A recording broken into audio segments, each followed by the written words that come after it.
everyone, how you doing today? It's me, David, coming to you from the Beatles Corner. We are collecting the Beatles 101, and today I wanted to talk a little bit about one of the American albums issued on Capitol Records, which is this one, Beatles VI, which was actually released 58 years ago, June 14th, 1965. So I wanted to save this video for today.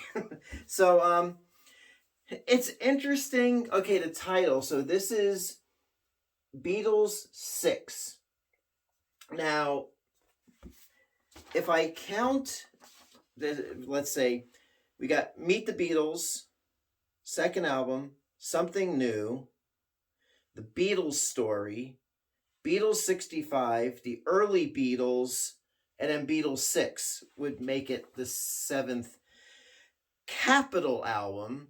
Now, let's say, okay, so let's say we removed the early Beatles from that lineup because that was basically a reissue of songs that appeared on the VJ label, so kind of a filler album, something Capitol didn't even really put much thought into.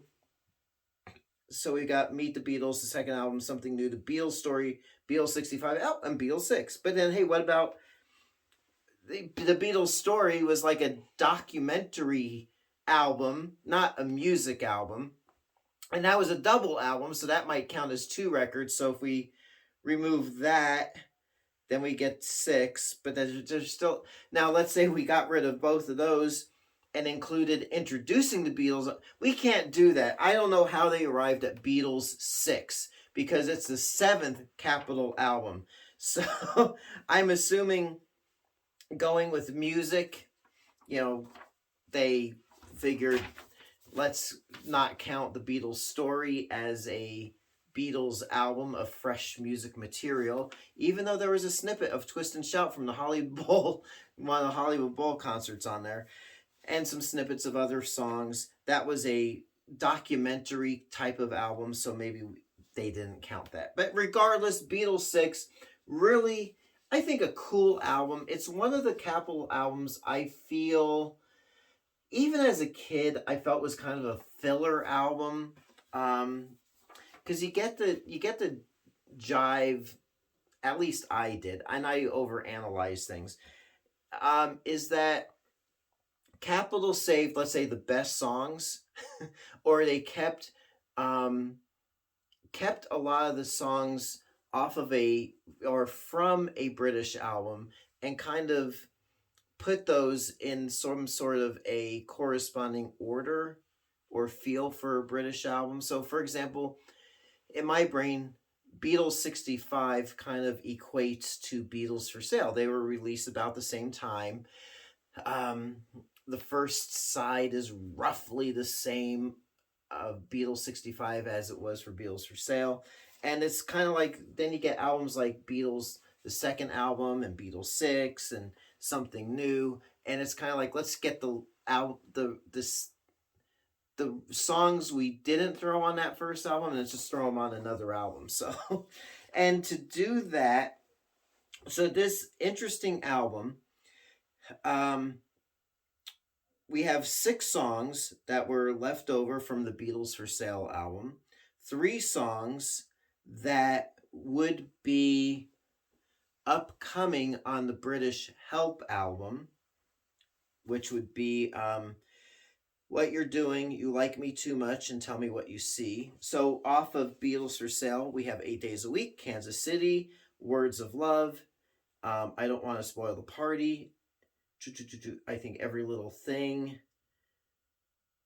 and Dizzy Miss Lizzie. And then, no, that was on Help. Anyway, you get the idea. Now, we also have a song, yes it is, that was on a British EP. And we have the song Bad Boy, which was a cover of a Larry Williams song that was recorded by the Beatles as a cover song exclusively at this point for the US market for inclusion on this album. what else do we have here? Well, let's, there's something interesting about this album and the cover. So let's take a close up look and I'll show you what that interesting thing is. Okay, so the back cover of Beatles 6 has these two variations. So I'll just show you real quick. The later variation shows the song listings in the order which they appear on the album. So side 1, side 2. But earlier versions, let's say the first version of the album cover, back album cover, see label for correct playing order. They have all the songs listed, but they're not in the order in which they appear on the album. I don't quite know why, but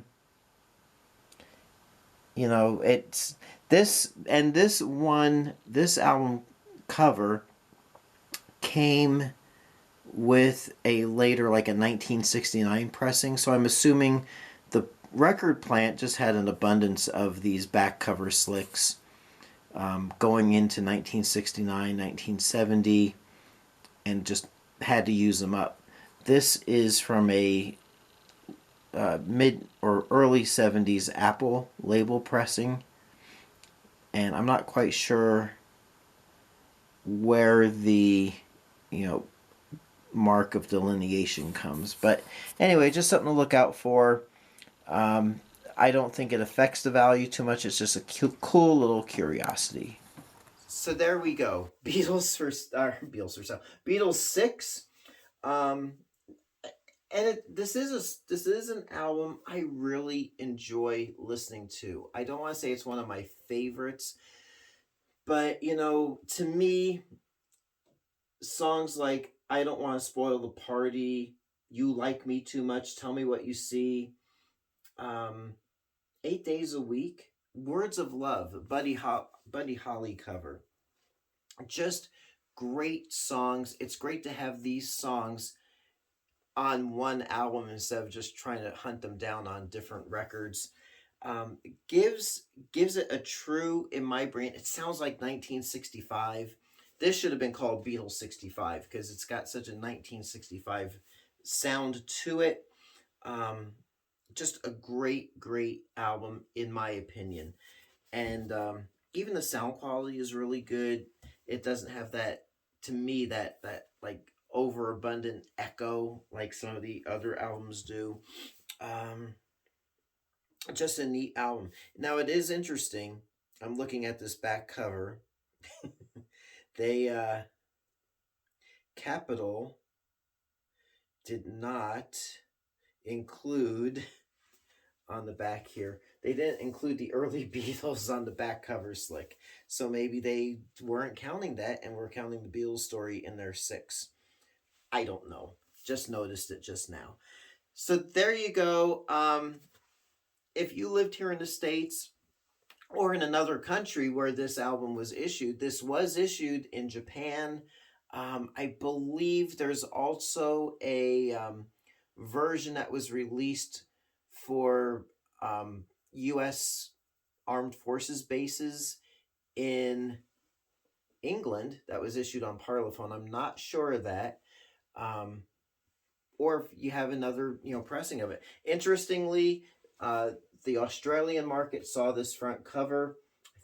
I have to dig out my copy of the Beatles' Greatest Hits, but they did use the front and back cover pictures for some of their packages as well. So there you are. Really cool, and I enjoy it. So until next time, it is me, David, coming to you from the Beatles Corner. We are collecting the Beatles 101. I'll catch you on the flip side. Happy collecting, and we'll catch you soon. Thanks for watching.